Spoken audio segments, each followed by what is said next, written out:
has been placed at Circle K.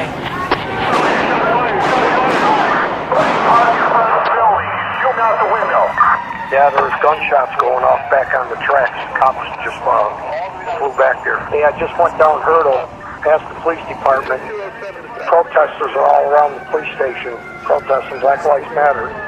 They got the doorways all blocked under them. Calling in a 10-1, 7204 South Row, 7204 South Row. Shots fired by the police by a known armed offender. 7204 South Row, no further 7th District.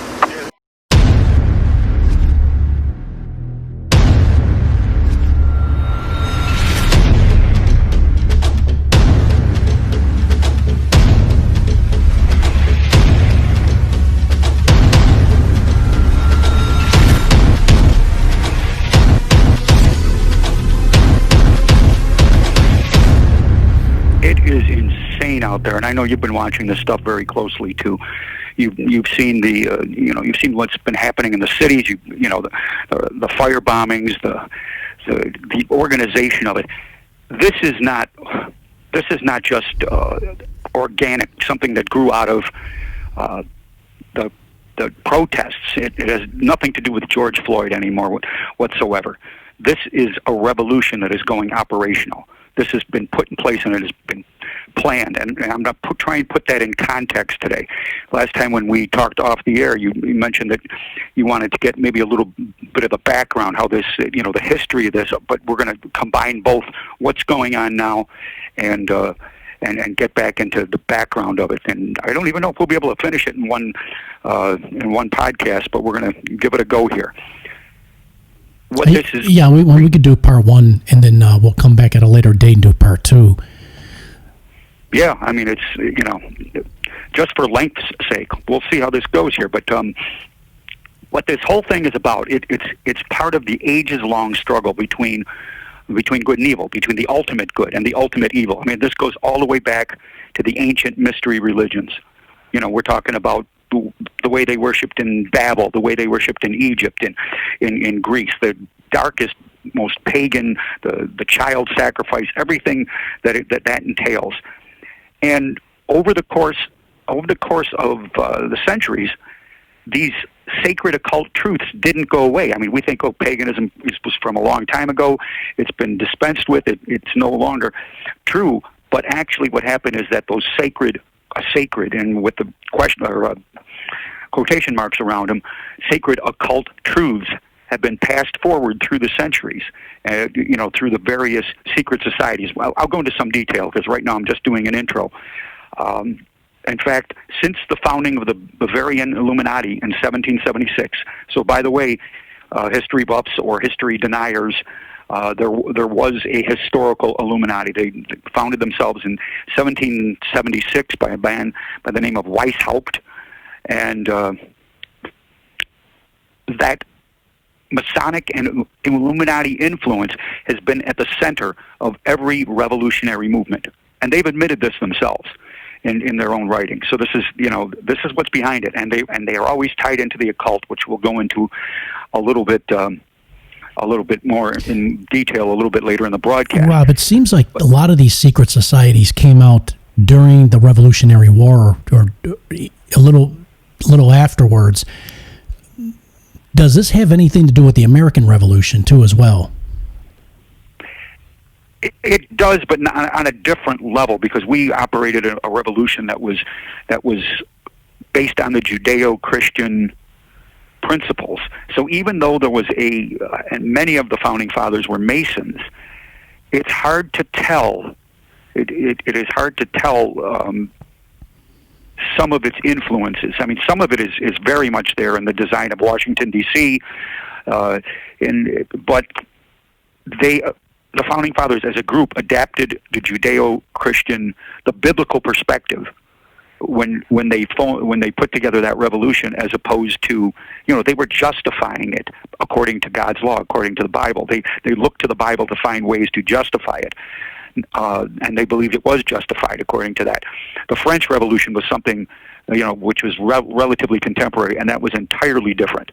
They absolutely pushed God out of the picture. But before we get to that, what I'd really like to talk about is, I made a bold statement there It's not so bold because there's a lot of people saying it now, but that we are seeing the plan, the revolution go operational. And I want to talk about why we know it's going operational.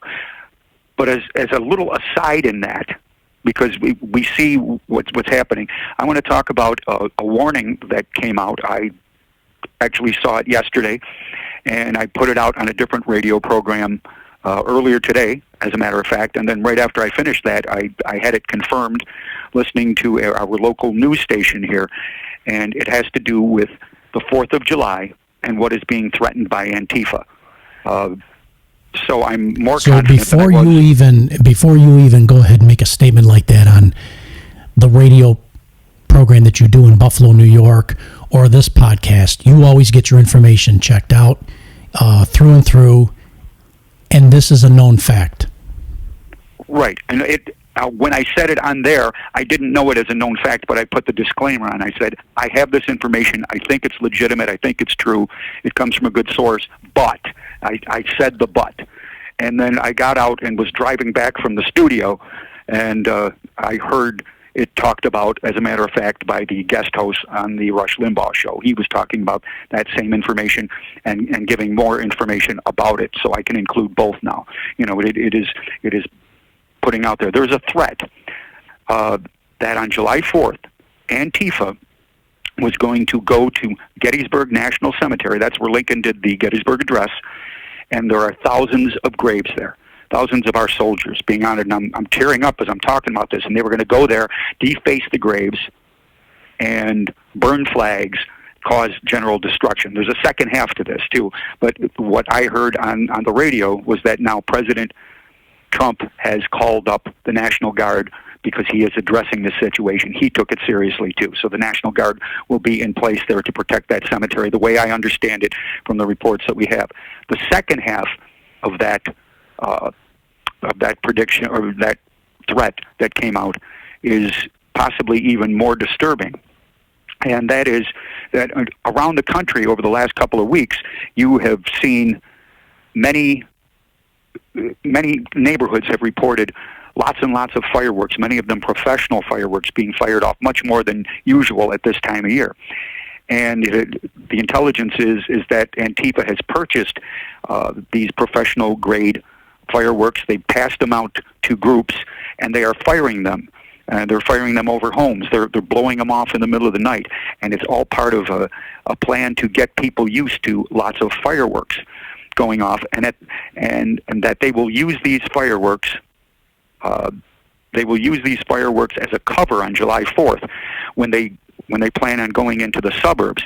They will be blowing off fireworks. They will use some of these fireworks. They will aim them at homes trying to start fires in order to get the emergency services to divert them into different areas. And then they were planning, according to this, on going in and actually shooting up the suburbs, not all the suburbs, but shooting up certain suburbs. You're talking about home invasions. Home invasions. That's what the report says. So these sounds of the fireworks are going to accompany sounds of gunfire, and they could be AK-47s, any kind of rifle.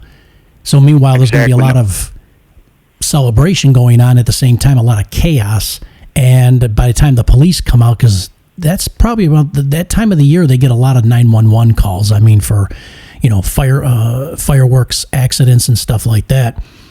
Sure. They're going to be getting an overwhelming amount of 911 calls with neighbors crying out for help. I mean, you're talking home invasions, and it's not good. Now, if we are prepared for this, if the authorities prepare for this, I think they can, they can get a hold of it and tamp it down. So it's good to get this news out all over the place. I mean, and pray to God that just that awareness and steps taken will prevent it. And Rob, a lot of our police department right now is under, our policemen around the country, they're under serious problems, especially with the rioting and the protests, and they're talking about police reform. They're already stretched to their limits right now. So what do we plan? How do we plan? What do we do to prepare for something like this, knowing that it might be every man for themselves? I mean, you you might have to, do everything you can to protect your home, your wife and kids, and what do you have to tell the people today when it comes to something like this serious of a warning? Well, I think you kind of said it even in the question. The question itself begs the answer. You have to prepare to be able to defend yourself. You, maybe some like-minded neighbors, and I'm talking about, I'm going to be careful about the words I use, but you have to have the defensive weaponry necessary to defend yourself from what could be a kinetic threat, an insanely kinetic threat. I mean, I've heard stories about policemen who have stood up against this Antifa crowd, whose homes are targeted and surrounded. So I mean, and you were right. A lot of policemen are talking about retiring. They're talking about getting out of the business. They're talking about, moving because they don't feel that they are getting support of their mayors and the administrations. And in many cases, they aren't getting that support. They're told to stand down. They're told not to, to enforce certain crimes. It's going to be like a lawless society. That's where this is heading, and that is exactly what is wanted by the Antifa types. I mean, they have a long history. Antifa goes back. I know it at least goes back to Europe, in between, like shortly after the First World War. When the fights were going on between the fascists and the communists over there. Well, a lot of people don't know that. They think this thing just started overnight. Rob, I've always said too in the past that you cannot be in the cities, within the city limits. Yeah, it's and I don't even know if they have time to even get out of the cities. I mean, really, people should be. Well, they've already been doing it. A lot of people have been selling their homes and going to the mountains, going to other states, out in the country. But you're saying now they're targeting the suburbs, and yes, I'm sure. Just like there's probably a lot of militia laying dormant, and they really don't know what they're really going up against, do they? No, and I don't know how they could know. And from what I hear, the militias are in small groupings. We're not talking about a major force militia. We're talking about 7, 15, 20 people, who have trained up together, which certainly could be enough to protect the neighborhood. I mean, but you have to be in the right place at the right time. And you would hope that the police would handle this, because you don't want this to turn into a Wild West show. And right now, the authorities are moving against people defending themselves rather than moving against the terrorists that are causing the incidents in the first place. So this is part of a revolution going live. And we know that this is a revolution. We know it's operational for a couple things. I mean, go back just a couple of weeks to the riots. These were pre-planned riots. There were deliveries made the day before of bricks, of piles of rocks, of cars filled with incendiary devices like Molotov cocktails or the ingredients thereof. All this stuff was put in place ahead of time. This was not. This was not an accidental. This was not organic. This did not just come from the anger of the people. It was ginned up by Antifa, who would go in and work the crowd, and then provide the means for the crowd to begin the riot. Sometimes they would smash a window. I think in New York, they smashed the windows of some stores using the wheel of a skateboard. It's a great weapon for breaking a window. The metal wheel of a skateboard, and then that would start the riot there. Now, the Antifa, when they go in, they are very organized. This is like a military operation. You have to think of them in terms of 3 concentric circles. The center of the circle being the Antifa leadership, and they are protected by that next ring. And they have sophisticated communication too. Don't kid yourself. And then they're protected by the next ring, whose job it is to protect the leaders. Now, they're not supposed to sacrifice their lives. That's not what they're talking about. They're supposed to get in the way of police, get arrested, try and just hold up police from getting to the leadership. And then there is another circle of people of sympathizers who are willing to turn to violence, are willing to go along with this Antifa crowd that is actually members of Antifa. So that's the organization of it. And part of their operations are they begin with diversionary attacks. They might hit some areas on the fringe of the neighborhood that they're targeting and try and start some fires, burn some cars, do something like that so that the first responders are moving to those areas. Then they send out teams of anywhere from 2 or 3 to maybe 7 or a dozen, depending on what they're trying to accomplish, to gin up the crowd and to go through the process and that we kind of described already, get the thing started, and then quickly leave once it starts, because then it becomes organic. The riot will feed itself as people run in and loot and grab their TVs and throw extra rocks. If you look back in 1920s German history, the fascists fought the communists, but in reality they operate the same way. They are the same thing. They're all fascists. They are all communists. I mean, even Hitler's Nazi party was the National Socialist Party. So they're all socialists. It's just a matter of organization and preference, whether it be on national socialism or international socialism. Antifa, I think, is international, but they operate the same as a Nazi group would operate. And what is Trump or the administration doing about dismantling this or going after the funding of Antifa, driving it out of our universities where they're teaching these kids? Yeah, so the funding has been private, so it's hard to target. I mean, when you have people like George Soros and all of his subsidiary groups that he forms, and then subsidiaries of subsidiaries, I mean, you have a network of money being funneled down, and it's very difficult to build the cases directly because there are so many filters that they go through. I mean, we know about Soros' involvement in this. We know that he wants to bring down the United States, and yet they can't really get a handle on it legally because there are so many layers of protection. And I'm sure, just like the Justice Department is now finally, after they've kind of weeded themselves of a lot of the bad apples, a lot of the deep staters, they're finally going after under Attorney General Barr. They're starting to go after the people that the Russian collusion delusion. They're chasing people on that, and I've heard that they still are actively doing that. Same thing with the FBI. Christopher Wray is the new head of the FBI. Is even today I heard a report how he is still talking about we are investigating this stuff, which is long time coming, but finally there are people in place that are doing it. But investigations take a long time if you want to do them according to law. So we're definitely fighting an enemy within our country. I mean, we don't have to go overseas. It's right here on our soil.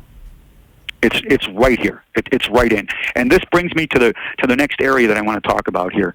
I'd like to talk about the political pedigree of the revolutionary phenomena, if you will.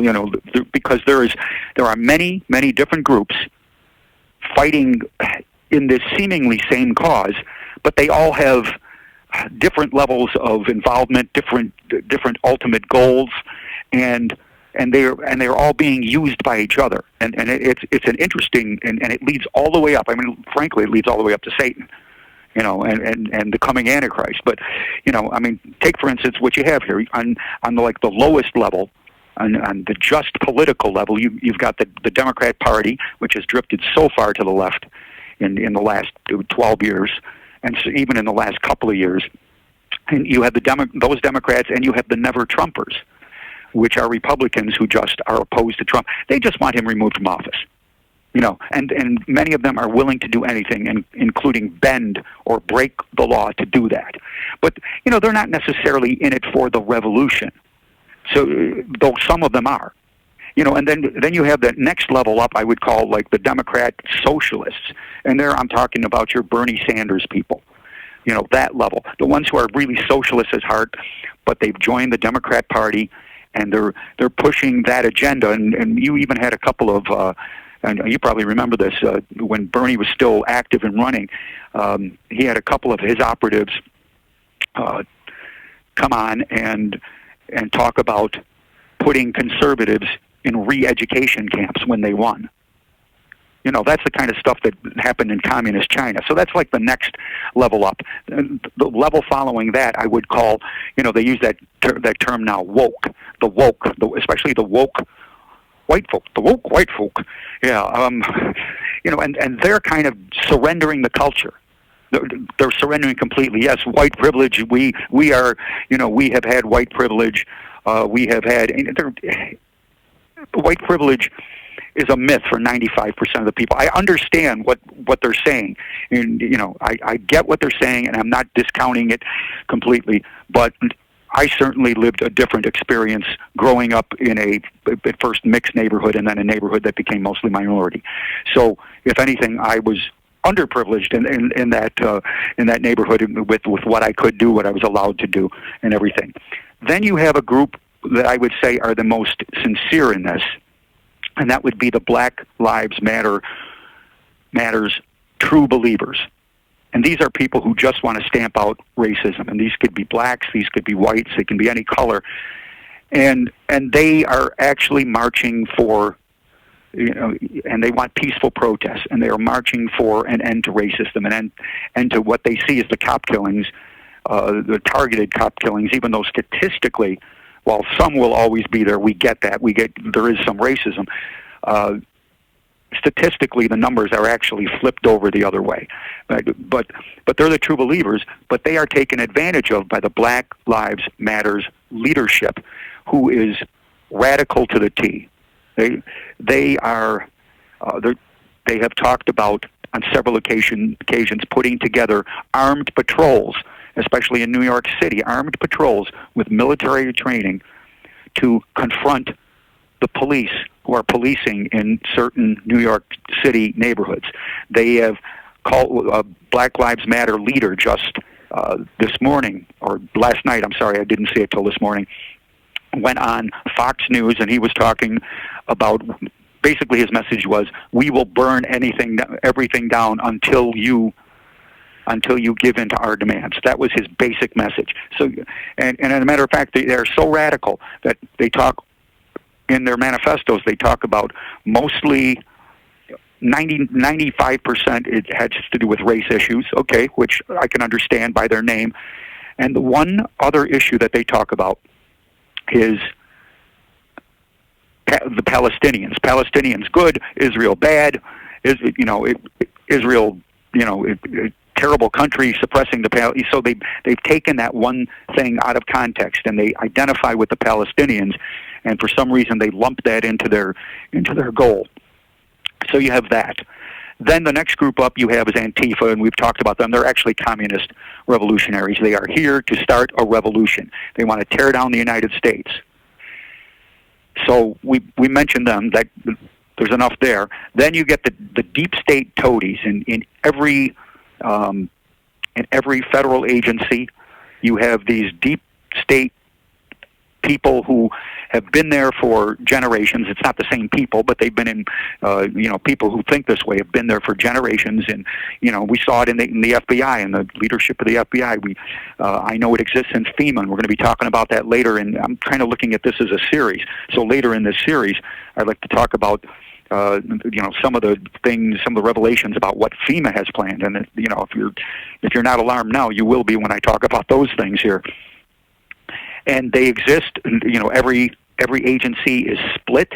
There's a war within every agency, more or less. It might be a silent war, and so all of that is going on. And then finally, you have on that next, the last human level, I would call it the powers that be. We're talking about the Illuminati. We're talking about the high-level Masons, who this is part of what they absolutely believe. This is where they are going, and they are using all of these groups. In fact, and we're going to break into this in a little bit here, but the Illuminati, the high-level Masons, actually are working toward reestablishing what they call the mystery religions, reestablishing the pagan religions. They want to, if you read Masonic literature, they want to push out they want there to be a war between basically the atheists and the Christians, the Judeo-Christian worldview. So, Rob, there's a lot of layers to this. I mean, a lot of layers. That's where I'm going here. Yeah. A lot of layers. And and they want to push them out and then reestablish those mystery religions. It sounds insane. Let me give you, as we finish up here, let me give you just a little bit of the spiritual pedigree of the revolution, of the revolutionaries. We talked about it in the intro there, how the sacred truths were passed along. Well, it started with those mystery religions, with your pagan religions. They passed that on to the Kabbalists. Kabbalah seemed to be, it started kind of getting going a little bit, the antecedents of it started getting going a little bit before Jesus, before the 1st century. And so Kabbalah is mystical Judaism. So they took Judaism and then they superimposed upon that a level of mystery stuff that they got from the pagan religions. And we know that the Israelites at times even fell into child sacrifice because God was warning them about it and telling them stop that. Well, the Kabbalists passed that on to the Gnostics. And the Gnostics, spelled Gnostics, the Gnostics were all about sacred knowledge. And Paul was kind of dealing with the earliest forms of Gnosticism. I don't think it was called that yet in some of his epistles, trying to stamp that out in the church because it would use a Christian base, just like Kabbalah used a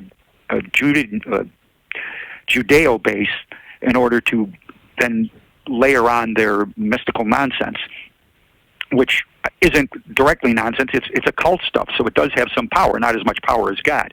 Well, anyway, that moved up. The next group in line was the Knights Templar, and you saw that there were movies about that recently in the last 10 years or so. How the Knights Templar fit into all this, and they were just an atrocious group that just pushed things too far. That finally, I think it was a pope and a French king finally said we had enough of this, and they stamped out the Knights Templar. So then the sacred mysteries were passed on to a group called the Rosicrucians. I won't go into any detail on them, but they were weirdos. Now they still exist in some small way, and I had a boyhood friend whose father was a Rosicrucian. And he used to participate in those out-of-body experiences of remote viewing, and he would tell me about that, and I didn't know what it meant when I was a teenager going to high school with the kid, but certainly know of it now and understand it.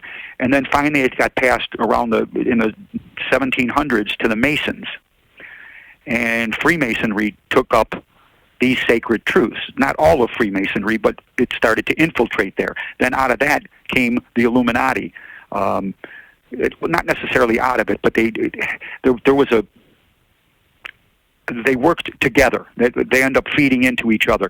And the Illuminati, I think I mentioned this earlier in the program, began in 1776, were stamped out by 1785, but survived. And in their own writings, they bragged that they had a major part in starting the French Revolution. They also talked about how they were involved in the 1830 revolution, another failed one, in the 1848 revolution, which almost worked, and also the insurrection in the Philippines. And all of this is tied into the occult. If you even know about the birth of Marxism and communism, Marx and Engels were both occultists. Marx was fully in line with the devil. Engels was very dark in his connections. So, and all of this, again, goes right back to the mystery religions, goes right back in Masonic lore. It goes to Mystery Babylon. It goes to, they don't know it's Mystery Babylon, but if you look at the book of Revelation, we know that they succeed for a time. During the tribulation, a mystery Babylon is going to exist, a one-world religion, a one-world economy, and a one-world government. They all exist during Revelation. And I think this is a good time to break this here, but I do, in case you're a little worried here, I just want to read a little bit of Psalm 2. Why do the nations rage, and the people plot a vain thing? This is a vain thing. This is not going to happen. The kings of the earth set themselves, and the rulers take counsel together against the Lord and against his anointed. We're talking about Messiah there, saying, let us break their bonds in pieces. They don't want the bonds of the Lord. Let us break their bonds in pieces and cast away their cords from us. But now listen to what God says. Verse 4, he who sits in the heavens shall laugh. He who sits in the heavens shall laugh, and the Lord shall hold them in derision. They're not getting away with this. We're watching prophecy unfold before our very eyes. And that's what I got for you today.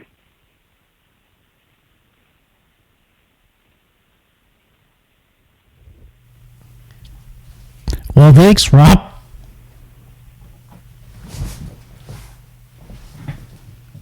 You still there? Yep.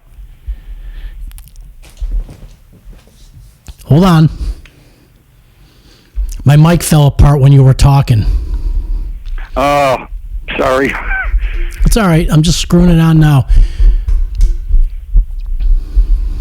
Yeah, you'll be able to take out the dead spot, I think. Oh, I'll take out everything. Even me asking stupid questions.